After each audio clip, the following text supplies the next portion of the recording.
नमस्कार दोस्तों, sunrise maths point के ऑनलाइन प्लेटफॉर्म पर आपका स्वागत है।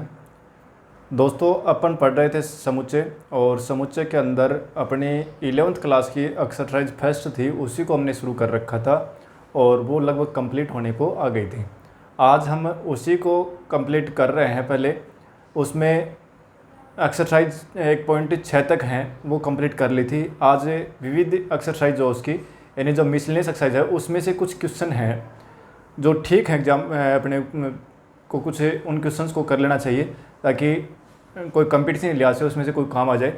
और 11th क्लास के बच्चों के लिए तो खैर काम के हैं ही। तो आज अपन शुरू करेंगे विविध एक्सरसाइज, ठीक है। और आप सभी से मेरा एक करवत निवेदन ये है कि आप जो भी साथी इस क्लास को देखें तो वो अपने दोस्तों को ज़रूर शेयर किया करो। लगभग 113-14 क्लासें अभी तक हो गई अपनी, उसमें मैंने कभी नहीं कहा कि अपने दोस्तों को शेयर करो या लाइक करो, चैनल को सब्सक्राइब करो, ऐसा कुछ नहीं कहा। अगर इतनी क्लासें हो गई हैं तो अब धीरे धीरे जो है वो ऐसा अगर क्लास निरंतर देखेंगे तो निश्चित रूप से इसका बेनिफिट आपको मिलेगा और आपको लगने भी लग जाएगा कि वाकई मैं इस चीज़ के लिए डिजर्व करता हूँ कि आपको ये चैनल सब्सक्राइब करना भी चाहिए और अपने साथियों को भी शेयर करना चाहिए। तो अब करते हैं आज का अपना टॉपिक शुरू। और आज हम पढ़ रहे हैं विविध प्रश्नावली और उसमें कुछ क्वेश्चन हैं जो हम सेलेक्टेड क्वेश्चन करेंगे क्योंकि इस एक्सरसाइज में क्वेश्चन बहुत ज़्यादा हैं, ठीक है। तो हमें सारे क्वेश्चन नहीं करेंगे। अगर पहले तो मैं क्वेश्चन कर रहा हूँ, कल हमने पिछली क्लास में जो क्वेश्चन किए थे ना उसी से संबंधित क्वेश्चन हम कर रहे हैं। जो हमने पढ़ा था कि अपने समुच्चय में अवयवों की संख्या से संबंधित क्वेश्चन हमने किया था कि ए यूनियन बी में अवयवों की संख्या, ठीक है। इस प्रकार से मतलब एन ए यूनियन बी बराबर n number of A plus number of B minus number of A intersection B, कुछ ऐसा से हमने फॉर्मूला पढ़ा था, ठीक है। उस पर आधारित हमने क्वेश्चन किए थे। तो देखो, अगर दो समुच्चय हैं तो उनके लिए तो ये ठीक है, फॉर्मूला काम आ जाएगा और अपना काम चल जाएगा। तीन के लिए अगर होता है तो उस समय मैंने फॉर्मूला तो बता दिया था, लेकिन इस टाइप के अगर तीन के लिए क्वेश्चन आते हैं तो थोड़ा सा लेंथी बनते हैं, ठीक है। तो देखो अपने को उसी हिसाब से तो करना ही है, एक दो तरीका मैं बता चुका हूँ। अब देखो, ये क्वेश्चन जो मैंने उसी दिन कहा था कि आपको ये कि जो क्वेश्चन अगर एग्जाम में आते हैं तो हमें इनके लिए बढ़िया रहेगा हम वेनारेख का प्रयोग करें। वेनारेख से हमें इनके आंसर जो जल्दी से निकाल लेंगे। तो देखो, कुछ क्वेश्चन आज मैं करवा रहा हूँ और उनको हमें वेनारेख से ही करेंगे और उसमें कुछ पूछे हम सारे आंसर जो वेनारेख से देंगे। देखो, आज का क्वेश्चन अपना पहला क्वेश्चन है कि किसी विद्यालय में 600 विद्यार्थियों के सर्वेक्षण से ज्ञात हुआ कि 500 विद्यार्थी चाय और 225 विद्यार्थी कॉफ़ी, मतलब मैं ये लिख रहा हूं कि चाय पसंद करने वाले विद्यार्थी, ठीक है। चलो सीधा वो बनाएंगे अपन। तो 150 विद्यार्थी चाय, 225 विद्यार्थी कॉफ़ी और 100 विद्यार्थी चाय और कॉफ़ी दोनों पीते हैं। ज्ञात कीजिए कि कितने विद्यार्थी न तो चाय पीते और न ही कॉफ़ी पीते हैं। देखो, बनाओ अपना क्वेश्चन है ये, और ये जो मिसलेनियस एक्सरसाइज है उसका क्वेश्चन है बना 13 क्वेश्चन है, ठीक है ना। जो विविध एक्सरसाइज जो है उसका 13 क्वेश्चन है और वो मैं कर रहा हूँ क्योंकि पहले मैं उसी टाइप के क्वेश्चन कर रहा हूँ, उसके बाद में बड़े और एक्स्ट्रा क्वेश्चन करेंगे। तो देखो क्या कह रहे हैं कि अपन वेनारेख के अंदर और एक आयत बनाते हैं, उसको हम लिखते हैं यू से, ठीक है ना, सारे समुच्चय। और दो समुच्चय हो तो हम उसको ऐसे लिखते हैं ए और बी, ठीक है। तो यहाँ एक में तो टी है और एक में कॉफ़ी है, ठीक है। अब देखो क्या कह रहा है ये। अब ऐसे जब वेनारेख बनाए ना तो सबसे पहला काम अपने को क्या करना है कि इनमें जो दोनों में हो पहले वो लिखें। दोनों में हो मतलब ये हुआ कि हमें वो लिखने हैं जो चाय और कॉफ़ी दोनों पीते हैं, क्योंकि ये जो भाग था ना वो इंटरसेक्शन का तो था, दोनों कॉमन भाग था।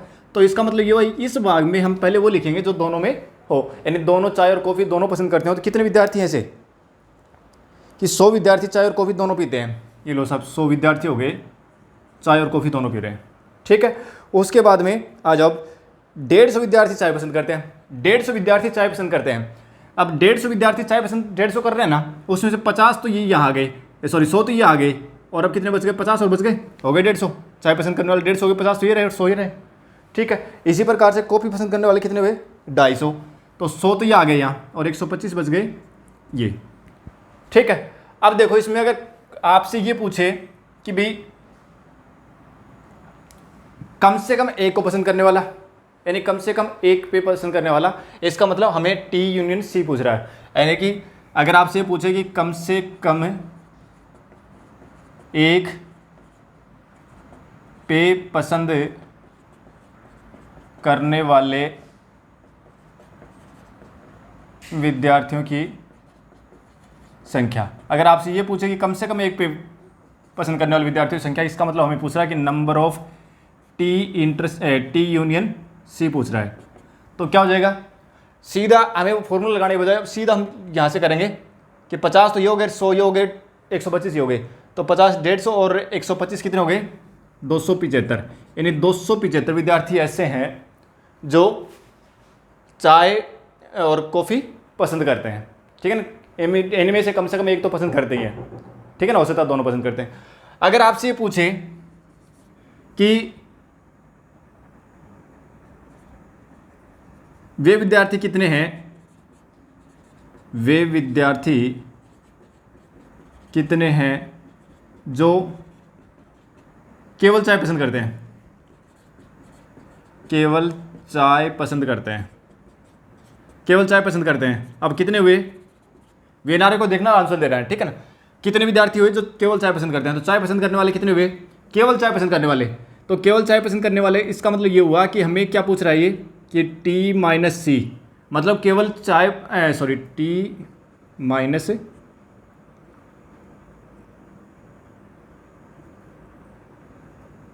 टी माइनस सी, या यूँ कह दो कि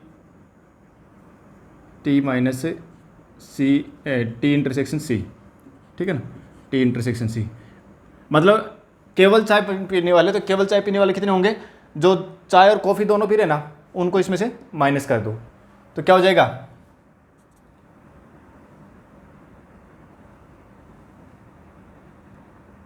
केवल चाय पीने वाले कितने हो गए, इन टोटल चाय पीने वाले तो कितने थे, 150, 150 में से कॉमन माइनस कर देंगे तो कितना जगह 50 आ गया।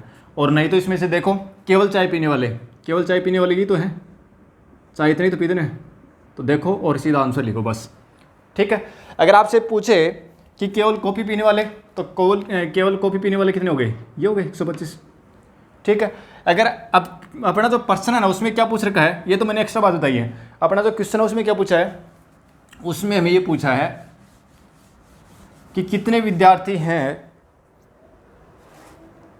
ज्ञात कीजिए कि कितने विद्यार्थी न तो चाय पीते और न ही कॉफ़ी पीते हैं। मतलब ये हुआ कि नंबर ऑफ टी नहीं पीने वाले इंटरसेक्शन कॉफ़ी नहीं पीने वाले, ये पूछ रहा अपने को कि न तो चाय पीते हैं और न ही कॉफ़ी पीते हैं, उन विद्यार्थियों की संख्या अपने को पूछी है कितनी आएगी, ठीक है।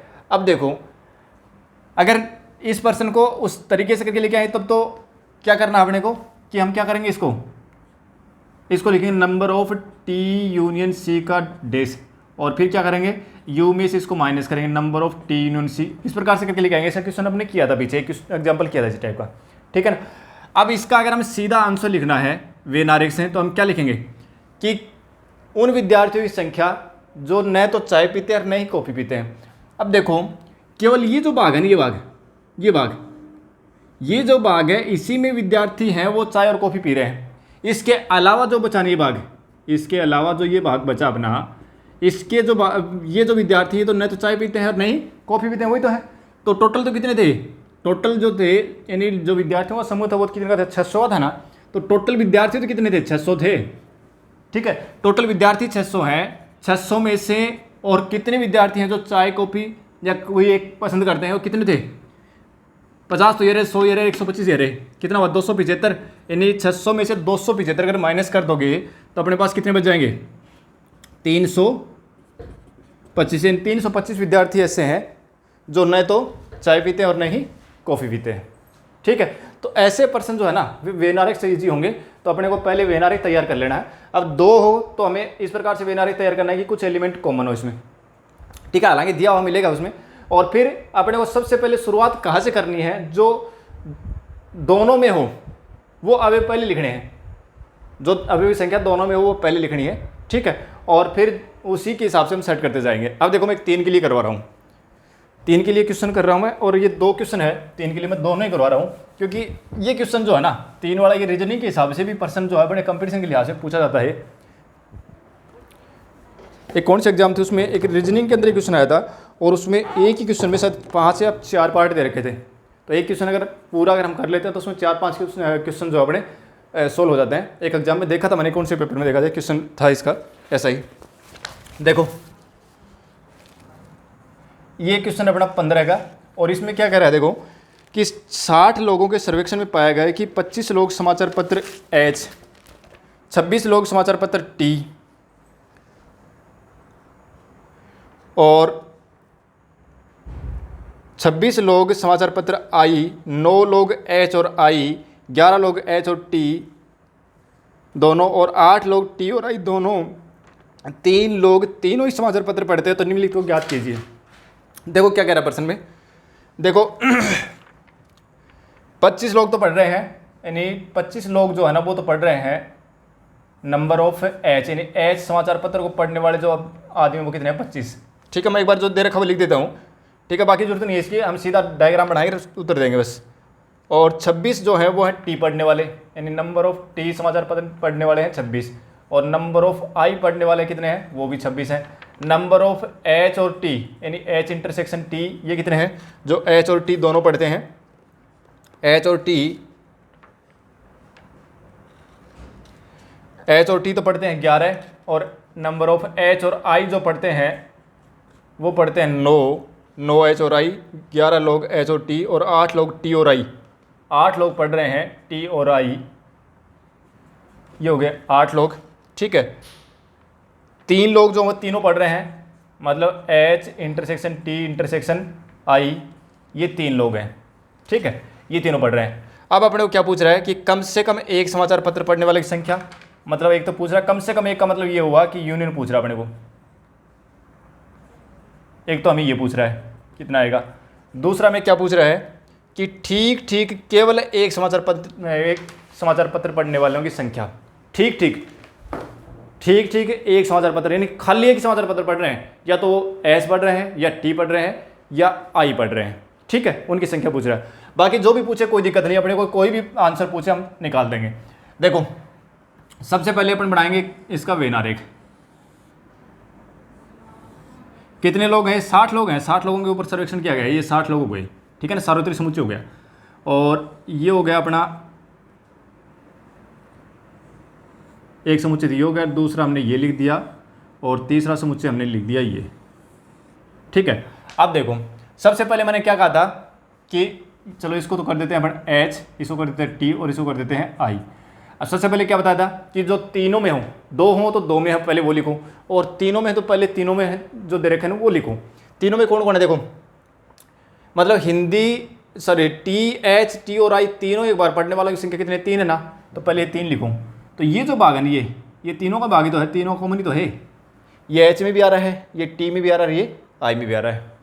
ठीक है, अब आ जाओ 2-2 पर।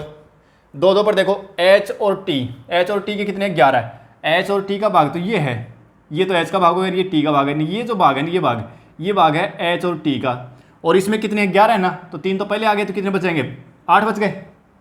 ठीक है, फिर एच और आई, ये रहा एच और ये रहा आई। अब एच और आई का ये भाग है, एच और आई का भाग ये है।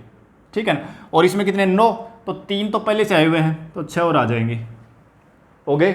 फिर टी और आई के कितने हैं, ये टी और आई का भाग है ये, अभी कितने 8 है ना, 3 तो ये आ गए, ये हो गए 5।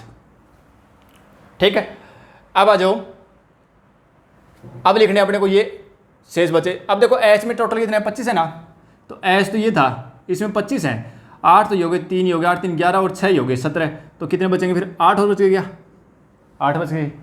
फिर टी में 26 है, तो 26, 8 3 11 और 5 से 16, 26 में 16 घटाओगे 10 ही बच गए।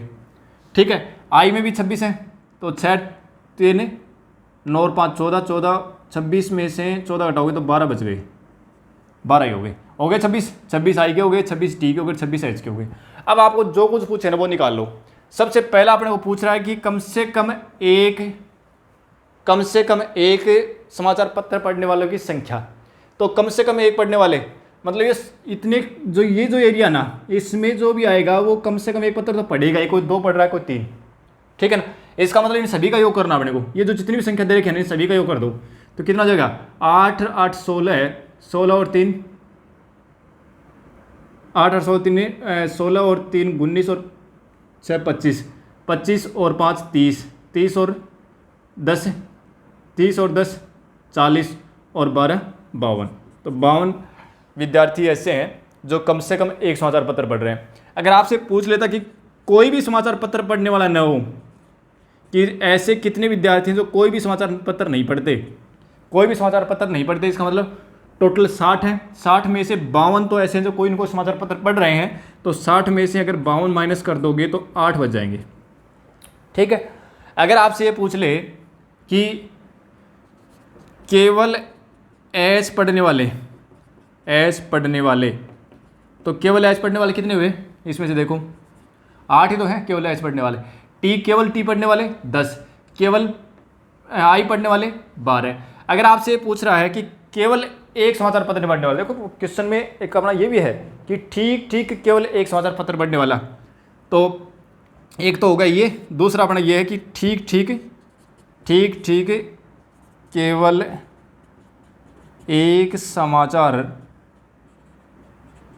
पत्र पढ़ने वालों की संख्या, बस केवल एक पढ़ने वाले। तो देखो 8 आदमी तो ऐसे हैं जो केवल अपने एच पढ़ते हैं, और 10 आदमी ऐसे हैं जो केवल टी पढ़ते हैं, और 12 आदमी ऐसे हैं जो केवल आई पढ़ते हैं। इस प्रकार से 30 आदमी ऐसे हैं जो केवल एक ही समाचार पत्र पढ़ते हैं।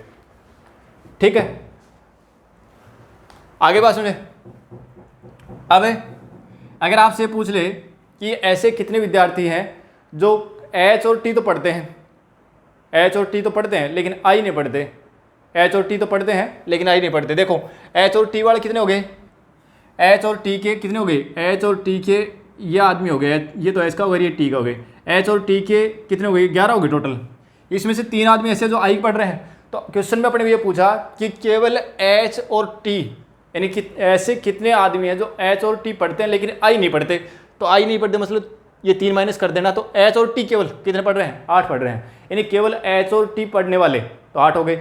और अगर आपसे पूछ ले कि केवल आई और टी पढ़ने वाले, तो आई और टी पढ़ने वाले हुए 5, केवल एच और आई पढ़ने वाले 6 हो गए। ठीक है, तो इस प्रकार से इनमें से कोई भी अपने को क्वेश्चन पूछ सकता है, हम उनके आंसर इस तरीके से देंगे। ठीक है, तरीका समझ में आ गया। यानी सबसे पहला काम क्या है करना अपने को, जब 3 का अगर अंदर दे रखा हो तो हमें क्या करना, सबसे पहले एक वेनारिक तैयार करना है, और वेनारिक के अंदर और हमें करना है सबसे पहले एक आयत बनाएंगे जो सार्वत्रिक समुच्चय दिखाएगा। ठीक है, और फिर 3 दे रखे, 3 वर्त इस प्रकार से बनाएंगे, तीनों एक दूसरे को थोड़ा थोड़ा काटें, मतलब तीनों का कुछ भाग कॉमन हो, और फिर जो तीनों का जो कॉमन भाग आएगा ना उसमें हम सबसे पहले वो लिखेंगे जो तीनों में कॉमन दे रखा हो। ठीक है, अब देखो आगे एक ऐसा ही क्वेश्चन हो रहा है कि एक सर्वेक्षण में पाएगा कि 21 लोग उत्पाद ए, 26 लोग उत्पाद बी, 29 लोग उत्पाद सी पसंद करते हैं। यदि 14 लोग उत्पाद ए और बी, 12 लोग सी और ए, 14 लोग उत्पाद बी और सी, 8 लोग तीनों उत्पादों को पसंद करते हैं, तो ज्ञात कीजिए कि कितने लोग केवल उत्पाद सी पसंद करते हैं। केवल उत्पाद सी पसंद करते हैं। अगर आपसे इसमें से पूछ ले कि केवल टी कितने पढ़ते हैं, तो ये 10 आ गए। यानी ऐसा का सा वेनारिक तैयार करना है और उसके आंसर अपने को देने हैं। ठीक है, तो ये जो अपने जो पिछले जो एक्सरसाइज थी उसमें हमने इस प्रकार एक क्वेश्चन किए थे, उसमें 2 के लिए किया था, आज मैंने 3 के लिए बता दिया। और 3 आप कोई भी क्वेश्चन जो हो उसको आप वेनारिक तैयार करें, उसके आधार पर उसका आंसर दें। ठीक है, और वो फॉर्मूला जो है वो अपने को तो याद रख लेना, हो सकता है कहीं सीधा पूछ ले तो वो फॉर्मूला लिख देंगे। ठीक है, अब देखो अब इसमें से क्वेश्चन करते हैं जो अपने को और भी दे रखे हैं जो एग्जाम में पूछे जा सकते हैं। ठीक है, प्रश्न देखो, एक बुक का क्वेश्चन है बना,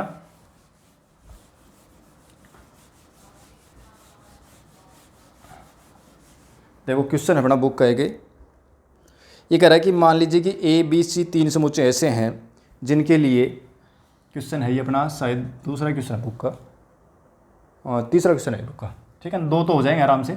तीसरा क्वेश्चन है उसमें थोड़ा सा दे रखा है, वो प्रूव करना है, उस इसलिए करवा रहा हूँ मैं कि आपसे कह रहा है कि एक तो दे रखा है कि ए यूनियन बी बराबर ए यूनियन सी है। ठीक है, एक तो ये दे रखा है, और दूसरा में कह रहा है कि ए इंटरसेक्शन बी बराबर ए इंटरसेक्शन सी है। ठीक है, ये दोनों चीज़ें हैं, ए इंटरसेक्शन सी है।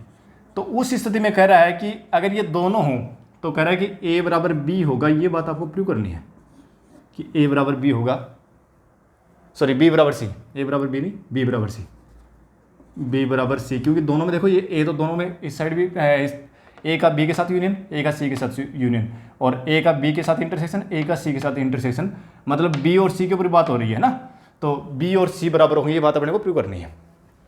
ठीक है, तो कैसे करें? अब देखो हमें क्या करना है कि देखो हमें क्या दे रखा है, हमें सिद्ध करना है कि एक तो ये चीज़ जो है ना, ये फैक्ट अपने को सीधा भी याद रखना है। ठीक है ना, कभी भी अगर ऐसा जाए कि ए यूनियन बी बराबर ए यूनियन सी तथा ए इंटरसेक्शन बी बराबर ए इंटरसेक्शन सी है, तो बी बराबर सी होगा, ये होगा ही बी बराबर सी। ठीक है, तो ये याद भी रखना अपने को।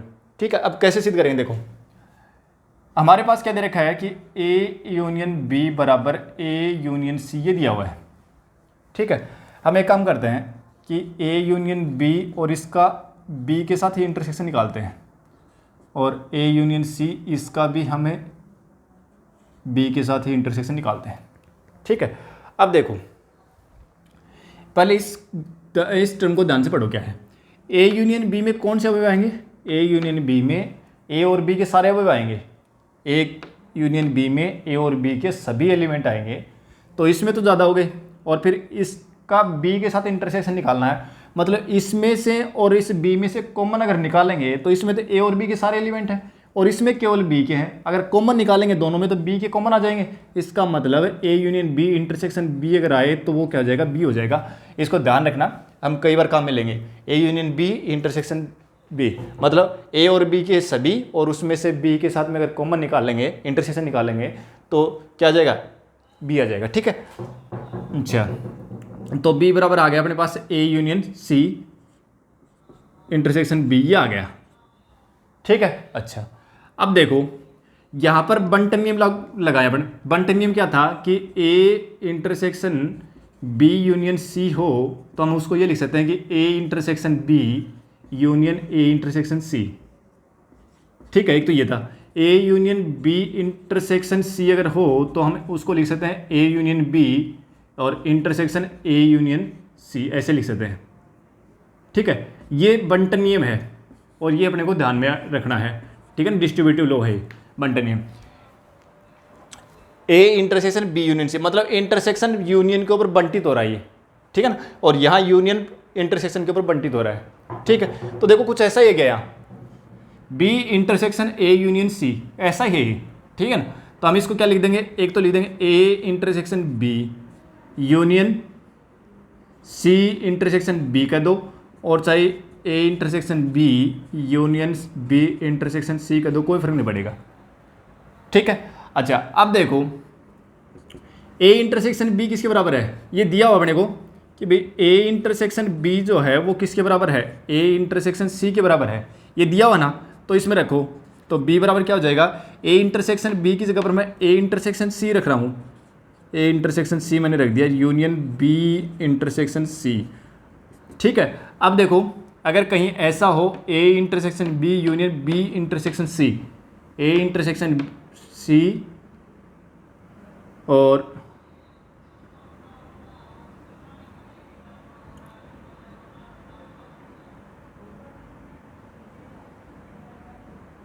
ए यूनियन ए इंटरसेक्शन बी,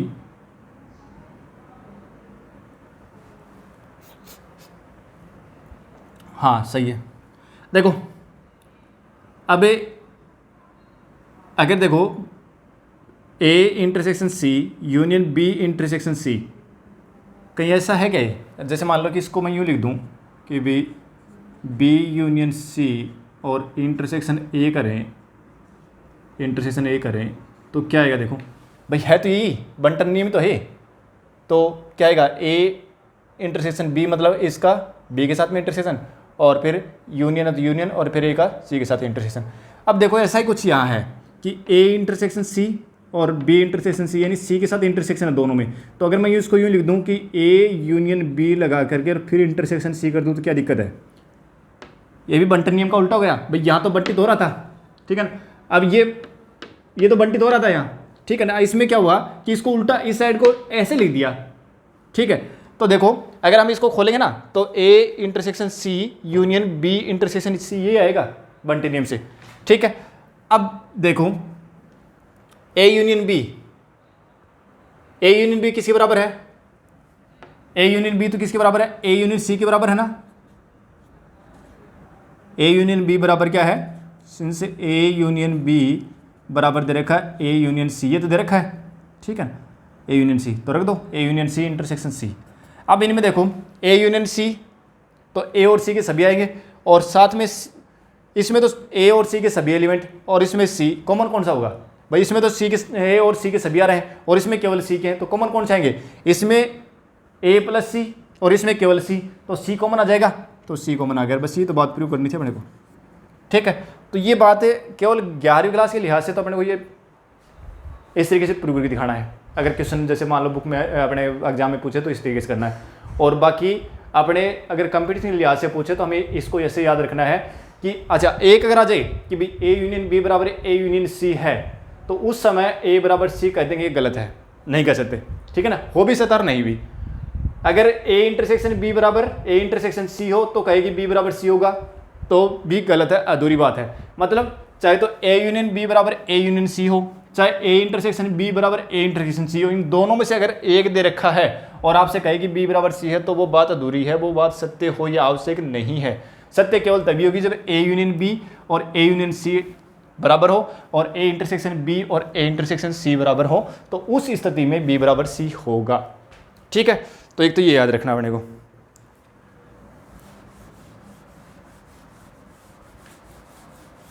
अब देखो आगे क्वेश्चन दे रखा है, क्वेश्चन ये दे रखा है, अपन कर रहे हैं इसी बुक का 5th क्वेश्चन है, ठीक है ना। सिलेक्टेड क्वेश्चन करेंगे, ठीक प्रश्न है। दर्शाइए कि यदि ए सबसेट है बी, ए सबसेट है बी का, ठीक है, ए सबसेट है बी का, तो कह रहा है कि सी माइनस बी जो है, सी माइनस बी सबसेट होगा सी माइनस ए का, ठीक है। तो यदि ए सबसेट है बी का तो कह रहा है कि सी माइनस बी सबसेट होगा सी माइनस ए का, सी माइनस ए का, सी माइनस बी सबसेट होगा सी माइनस ए का, ठीक है। अब थोड़ा सा अगर दिमाग पर जोर डालें तो यहाँ देखो ए सबसेट है बी का, मतलब ए के सारे एलिमेंट है बी में, इसका मतलब ये हुआ कि ए के सारे एलिमेंट है बी में, ठीक है। अब सी दोनों में कॉमन है ही, सी में से हमने बी घटाया, तो यहाँ देखो ए सबसेट है बी का, इसका मतलब बी तो बड़ा हो सकता है, या तो ए के बराबर है, या हो सकता है कि बी से ज़्यादा ए से ज़्यादा एलिमेंट बी में हो, क्योंकि भाई ये ए के सारे इसमें मिल रहे हैं, तो बी में हो सकता है कुछ एक्स्ट्रा भी हो। अब देखो इसमें से सी में से बी को घटा दिया, इसका मतलब ए वाले सारे घट गए, ठीक है, और बी वाले जो एक्स्ट्रा थे वो भी घट गए, तो इसका मतलब सी माइनस बी है, इसमें थोड़े से एलिमेंट बचे सी के, और इसमें सी माइनस ए में ए वाले सारे घट गए, तो इसमें कौन से बच गए कि ए वाले सारे घट गए। इसका मतलब अगर बी के कुछ एक्स्ट्रा थे तो वो बच गए और सी के बच गए, मतलब सी में ए और बी के अलावा कुछ था ना, वो भी बच गया, और बी के ए और बी के अलावा था वो बच गया, और जो बी के थे वो भी बच गए। अब देखो ये तो बड़ा होगा, ये होगा छोटा। अब इसमें तो केवल सी के हैं और इसमें क्या है, सी और बी दोनों के हैं, ठीक है ना। तो सी और बी के दोनों के, इसका मतलब ये इसका भी क्या होगा, सबसेट होगा। तो अगर दिमाग पर जोर डालें तो हम सीधा भी देख सकते हैं कि भाई ये इसका सबसेट होगा, लेकिन इसको प्रूव कैसे करेंगे, ठीक है ना। तो प्रूव करने के लिए देखो क्या होता है तरीका, कि अगर ए बी का उपसमुच्चय हो तो इसके लिए सिद्ध करने का तरीका ये होता है कि अगर कोई एलिमेंट हम इसमें से उठाएं, ठीक है ना, और वही एलिमेंट अगर इसमें से मिल जाए, कोई भी उठाएं, ठीक है ना, हमने कोई भी एक एलिमेंट लिया है में से, वो अगर बी में मिल जाता है तो हम ये कहते हैं कि ए बी का उपसमुच्चय है। लेकिन यहाँ तो ये दिया हुआ कि ये उपसमुच्चय है, हमें सिद्ध ये करना है कि ये इसका उपसमुच्चय होगा। तो इसका मतलब हमें सी माइनस बी में से कोई एक एलिमेंट लेंगे, और वो एलिमेंट अगर सी माइनस ए में मिल जाएगा तो हमारा सी माइनस बी जो वो सी माइनस ए का सबसेट हो जाएगा, ठीक है। अब देखो कैसे करेंगे। हमने क्या किया, लेट एक्स एक एलिमेंट लिया जो कि सी माइनस बी में है, हमने एक एलिमेंट ले लिया जो सी माइनस बी है उसमें है। इसका मतलब ये हुआ कि ये जो एलिमेंट है सी माइनस बी में है, इसका मतलब सी और बी के अंतर में है, तो इस सी माइनस बी में कौन से अवयव आएंगे, केवल सी के वे अवयव आएंगे जो बी में नहीं है, सी के वे अवयव आएंगे जो बी में नहीं है। सी माइनस बी का मतलब क्या हुआ कि सी के वो एलिमेंट जो बी में नहीं है। ए माइनस बी हमने लिखा था तो उसमें ये तो लिखा था कि ए के वे एलिमेंट जो बी में नहीं है, तो सी माइनस बी का मतलब ये हुआ कि सी के वो एलिमेंट जो बी के नहीं है। इसका मतलब कि एक्स इस सी माइनस बी में है, इसका मतलब कि ये जो चीज़ है वो तो क्या है, सी के वो एलिमेंट है जो बी में नहीं है। इसका मतलब एक्स सी का ही कोई एलिमेंट है, तो एक्स सी का एलिमेंट है तो एक्स बिलोंग करेगा किसमें, सी में। परंतु X does not belongs to B, लेकिन बी में बिलोंग नहीं करेगा। क्यों? क्योंकि एक्स सी माइनस बी में है, इसका मतलब ये हुआ कि सी माइनस बी में तो सी के ही एलिमेंट हैं, सी के वो एलिमेंट है जो बी में नहीं है, तो इसका मतलब ये सी का ही एलिमेंट है, उसमें एक्स जो वो सी का एलिमेंट है, तो सी में तो मिलेगा, लेकिन ये बी में नहीं मिलेगा, क्योंकि इसमें तो सी माइनस बी में तो बी तो घटा ही दिया, तो बी के तो है ही नहीं, और एक्स क्या कह रहा है कि सी माइनस बी का एलिमेंट है, तो सी का एलिमेंट तो हो सकता है, लेकिन बी का, सी का तो होगा लेकिन बी का नहीं होगा। ठीक है, तो फिर देखो, अब देखो, इसलिए एक्स ए जो वो क्या है, ए सबसेट है बी का, ए सबसेट है बी का। अब देखो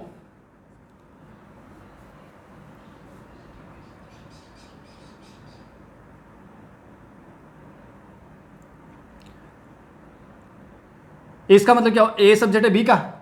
अब देखो एक्स जो है ना वो बी में नहीं है, एक्स बी में नहीं है, तो एक्स बी में नहीं है तो बी में कौन से अवयव आएंगे, बी में तो वे अवयव आएंगे भाई, ए सबसेट है बी का, ए सबसेट है बी का, तो ए के तो सारे सारे बी में हैं, ए के सारे सारे बी में है, बी में एक्स नहीं है, बी में एक्स नहीं है, बी में एक्स नहीं है, इसका मतलब क्या हुआ, इसका मतलब क्या हुआ कि भाई एक्स जो है वो बी में नहीं है, तो बी में नहीं है तो बी में कौन है, ए सबसेट है बी का, तो ए के सारे सारे अवयव बी में है, भाई ए बी का उपसमुच्चय है तो ए के सारे सारे अवयव बी में है।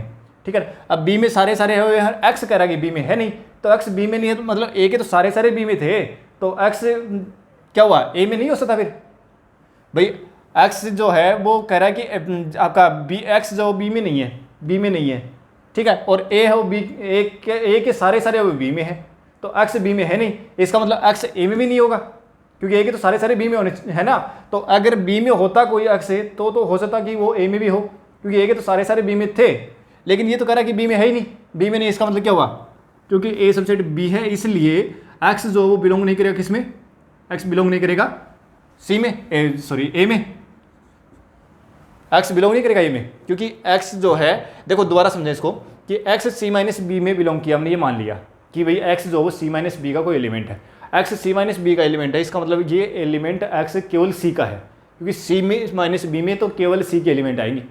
ठीक है, सी का हो गया, अब सी का है तो मतलब बी का तो है नहीं है, क्यों, क्योंकि ये सी का ही एलिमेंट है, एक्स जो वो सी का एलिमेंट है, क्योंकि सी माइनस बी में वही एलिमेंट बचेंगे जो बी के नहीं है, तो इसका मतलब ये एक्स बी में नहीं मिलेगा।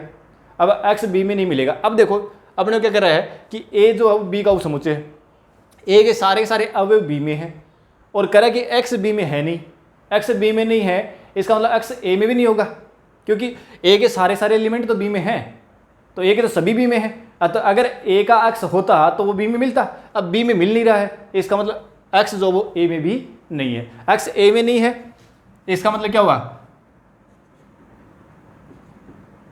अब देखो अतः एक्स जो है वो कहाँ बिलोंग करेगा, एक्स ए में तो है नहीं, इसका मतलब एक्स बिलोंग्स टू क्या होगा, सी माइनस ए, भाई एक्स सी माइनस ए में तो बिलोंग कर जाएगा, क्योंकि ये सी का तो एलिमेंट था ही, एक्स सी का एलिमेंट तो है ही है। ठीक है ना, अब सी माइनस ए का अगर अंतर निकाल, सी माइनस ए निकालेंगे, एक्स ए में है नहीं, तो ए में नहीं है तो सी माइनस ए में तो मिलेगा वो।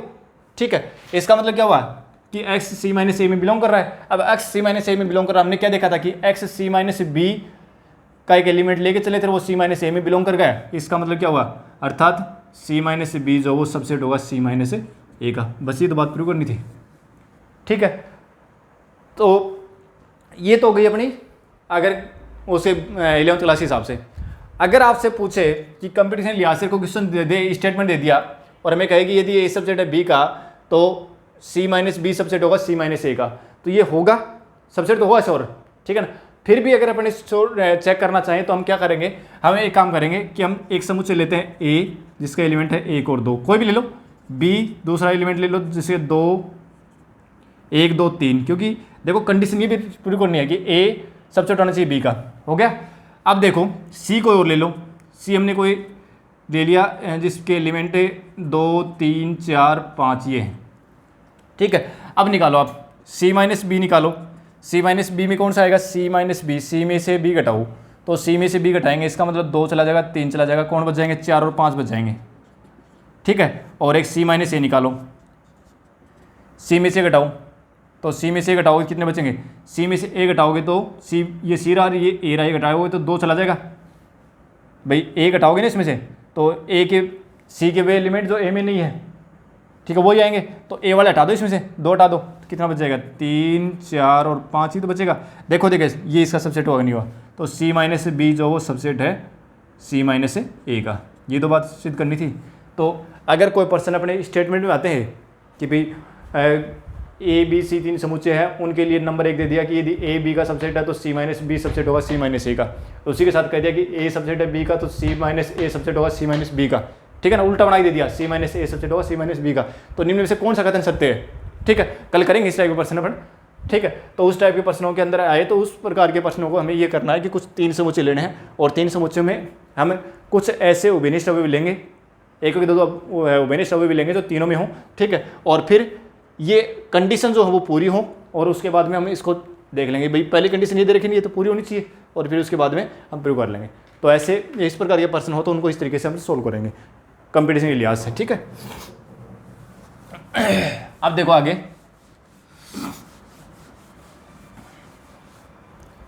एक क्वेश्चन और अपना, और क्वेश्चन ये है,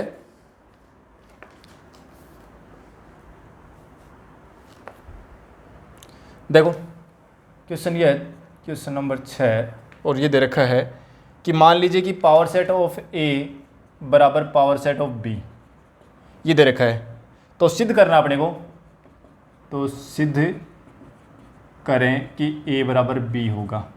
कह रहा है कि ए की घात समुच्चय और बी का घात समुच्चय बराबर है, ठीक है, तो कह रहा है कि ए और बी भी बराबर होगा, तो बात तो सही है, होगा ये, ठीक है, अगर 2 समुच्चय बराबर है तो उनका घात समुच्चय बराबर आएगा, ठीक है, तो ये बात तो सही है। अब अपन एक काम करते हैं, इसको प्रूफ कैसे करेंगे, ठीक है ना, इसका प्रूफ दे रहे हैं, इसको सिद्ध कर रहे हैं अपन, और सिद्ध करने के लिए हमने क्या किया कि हमने x का कोई एलिमेंट लिया, किसका, a का, एक सेट है a, उसका हमने एक एलिमेंट ले लिया, ठीक है। अब देखो x तथा a का, ये हमने माना कि x कोई बिलोंग कर रहा है a में, ठीक है ना, ये सेट a है, उसका कोई एलिमेंट लिया हमने स्मॉल x, तथा a का उप समुच्चय कैपिटल X, और मान लेते हैं कि माना a का उप समुच्चय x है जिसमें अवयव x विद्यमान है, ठीक है ना, बस केवल जो स्मॉल x है ना वो इस x में विद्यमान है, अर्थात हमने ये जो x है ना स्मॉल x, ये भी कैपिटल X में है, मतलब एक ही अवयव लिया है हमने, एक अवयव a का लिया, ठीक है, और एक x समुच्चय लिया, कैपिटल X एक समुच्चय लिया है, और वो समुच्चय सिंगलटन सेट है, मतलब उसमें एक ही अवयव है, और वो कौन है, स्मॉल x, ये बात अपन ने ले ली, ये बात हम मान के चल रहे हैं, ठीक है। अब देखो इसका मतलब ये हुआ कि देखो ये a कौन है, a तो क्या है, जो पावर सेट ऑफ a जो है वो तो क्या है, a के उप समुच्चय का समूह तो है। पावर सेट ऑफ a क्या होता है कि a के जितने भी उप समुच्चय उन्हीं का तो संघ होता है, वो सॉरी उन्हीं का तो समुच्चय होता है, ठीक है। तो a के ये पावर सेट ऑफ a है, ये क्या होगा, a के उप समुच्चयों का समुच्चय होगा, तो x जो है वो क्या है, x a का उप समुच्चय, इसका मतलब ये हुआ कि कैपिटल X जो है ना, कैपिटल X जो है वो बिलोंग करेगा किसमें, पावर सेट ऑफ a में बिलोंग करेगा, पावर सेट ऑफ b में a में बिलोंग करेगा, कर गया। अब देखो अगर पावर सेट ऑफ a बराबर पावर सेट ऑफ b भी है, पावर सेट ऑफ a और पावर सेट ऑफ b तो बराबर हैं, दोनों ही समुच्चय बराबर है, तो अगर ये इस समुच्चय में मिलेगा तो ये इस समुच्चय में मिलेगा, क्योंकि 2 समुच्चय बराबर तभी होते हैं जब उनके अवयव एक जैसे हों।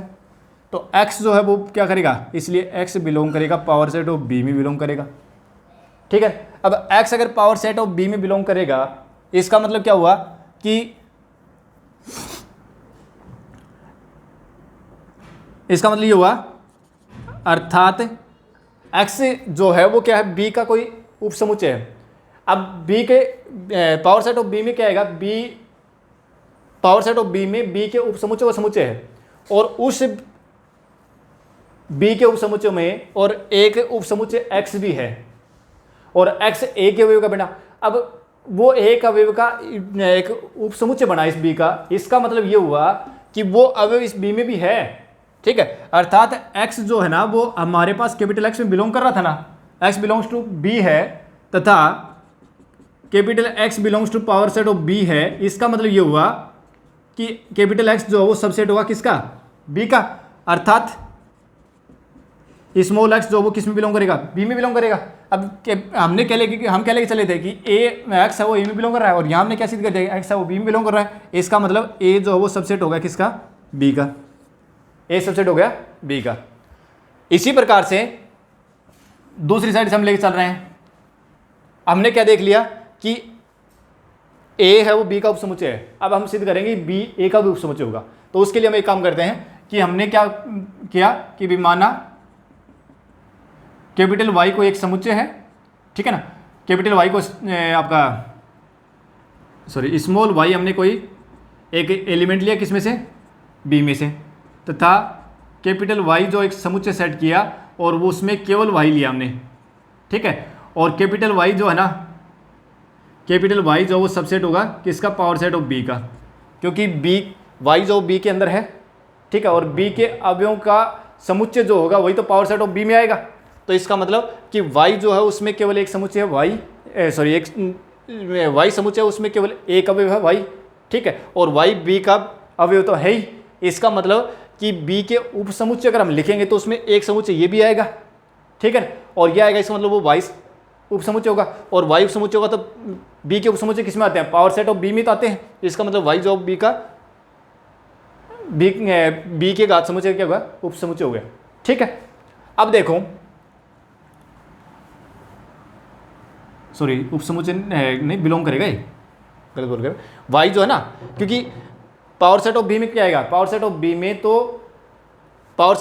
तो b के उप समुच्चय आएंगे, ठीक है ना, तो b के उप समुच्चय, b का उप समुच्चय कौन है, y तो है भाई, स्मॉल y जो है वो b में बिलोंग कर रहा है, ठीक है, और हमने इस y को लेकर के हमने एक समुच्चय बनाया, वो बनाया कैपिटल Y, और कैपिटल Y का अवयव जो b में मिल रहा है, इसका मतलब कैपिटल Y जो है ना, कैपिटल Y जो है वो क्या होगा, capital Y is subset b हो गया, ठीक है, कैपिटल Y सबसेट है b का, इसलिए जो आपका कैपिटल Y जो बिलोंग करेगा किसके, पावर सेट ऑफ b में बिलोंग भी करेगा, और पावर सेट ऑफ b और a बराबर हैं, ठीक है, तो y belongs to power set of a।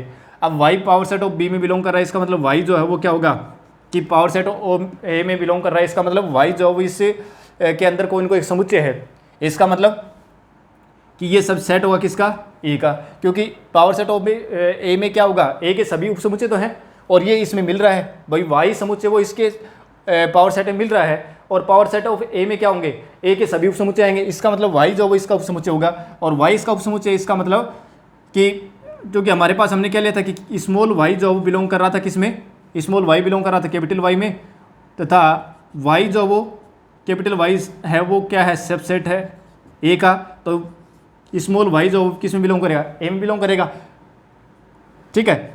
अतः है कि मतलब हमने क्या देखा कि y जो है वो b में बिलोंग कर रहा था, और यहाँ हमने क्या देख लिया कि y वो बिलोंग कर रहा है a में, अतः b जो है वो क्या हो गया, सबसेट हो गया। अब a का, अब देखो यहाँ तो देखा था कि a b का उपसमुच्चय है, यहाँ b a का उपसमुच्चय है, तो ये दोनों आपस में क्या हो गए भाई, ये चीज़ a b का उपसमुच्चय और b a का उपसमुच्चय, ये तो तभी संभव है जब आपस में दोनों बराबर हों, तो ये है तभी संभव है जब दोनों समान हो, अर्थात a बराबर b हो गया, ठीक है। तो ये बात तो सिद्ध करनी है, लेकिन अपने को याद रखनी है कि दो समुच्चय अगर बराबर हों तो उनके घात समुच्चय भी बराबर हों, उनके घात समुच्चय भी बराबर होंगे, ठीक है ना। अगर दो समुच्चय बराबर है तो उनके घात समुच्चय भी बराबर होंगे। उदाहरण के तौर पर मैं बता दूं कि अगर दो समुच्चय हमने लिए, क्योंकि ये जो पर्सन हो ना, इस प्रकार से जो मैंने अभी जो प्रूफ दिया ना, इस तरीके से इनको अगर सिद्ध करोगे तो बहुत ज़्यादा टाइम लगेगा, तो एग्जाम में हमें इस तरीके से नहीं करना इनको, ठीक है ना। ये तो उसका अगर 11th क्लास का हमारा जो राइटिंग का पेपर होता है तो उसमें राइटिंग जब इसका प्रूफ देना होता है तो प्रूफ देते हैं उसके, ठीक है ना। हमें यहाँ प्रूफ से मतलब नहीं है, हमें कंपटीशन में तो केवल ऑप्शन चेक करने हैं। तो देखो अगर ऐसा होता है तो क्या करना है, देखो दो समुच्चय अगर बराबर है तो उनके घात समुच्चय बराबर आएंगे, ठीक है, और दो समुच्चयों के घात समुच्चय अगर बराबर है तो समुच्चय बराबर होंगे, ये याद रखनी है अपने को। याद किया, नॉर्मल सी बात है, ये कोई बड़ी बात है भी नहीं। ए कोई समुच्चय लिया जिसमें एलिमेंट है 1 और 2, और बी दूसरा हमने समुच्चय लिया जिसके एलिमेंट है 1 और 2, ठीक है ना। पावर सेट ऑफ ए लिखेंगे तो क्या आएगा, एक तो फाई आएगा, ठीक है, फिर एक एक एलिमेंट से बना दो, हमने लिखा था घात समुच्चय, और फिर 1 2 ऐसे बना दो। पावर सेट ऑफ बी कितना आएगा, ये फाई आ जाएगा, ठीक है ना। ये कोई बड़ी बात नहीं है, बस नॉर्मल सी बात थी, 1 2, ठीक है। तो ये हो गया, देखो दोनों समुच्चय बराबर थे तो घात समुच्चय बराबर आ रहे हैं, अगर घात समुच्चय बराबर हैं तो समुच्चय बराबर होंगे, ठीक है। लेकिन उसमें प्रूफ मांगा था तो हमने प्रूफ दे दिया कि उस तरीके से हम इसको सिद्ध कर सकते हैं, ठीक है। तो कुछ पर्सन हमने किए हैं, अभी 1 2 पर्सन और करेंगे इसमें, और बाकी ये मान के चलिए कि कल से जो है ना अपने 1 2 पर्सन और करेंगे इसमें, बाकी कल से जो है ना 1 2 पर्सन और ठीक ठाक, बाकी अपन इसके अलावा अब अपना जो चैप्टर है वो ख़त्म हो जाएगा किसके हिसाब से, अकॉर्डिंग टू स्कूल, जो अपनी स्कूली जो शिक्षा उसके हिसाब से।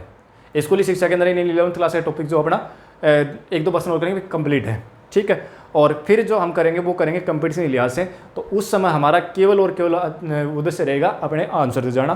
तो हम फिर ये जो तरीके आज जो पढ़े ना, इन तरीकों को अपन नहीं पढ़ेंगे, सीधा हम शॉर्ट से हम सीधा टिक करेंगे कि आंसर जो क्या हो सकता है, उस क्वेश्चन दिया होगा और हमें सीधा आंसर तक पहुंचने की अपनी अप्रोच तैयार करेंगे। तो उसके लिए हम 2 3 क्लास और करेंगे भी, ठीक है। क्योंकि समुच्चय के अंदर से और कोई भी एग्जाम ऐसे नहीं है जिसमें से पर्सन नहीं आता हो, कोई न कोई पर्सन तो इसमें से मिलते हैं, यानी 1 या 2 पर्सन तो पक्के मिलते हैं, कई बार 3 3 4 4 पर्सन भी आ जाते हैं, लेकिन 1 2 पर्सन तो पक्के मिलेंगे, ठीक है। तो आज की क्लास को अपन यहीं स्टॉप करते हैं, मिलते हैं नेक्स्ट क्लास में, थैंक यू।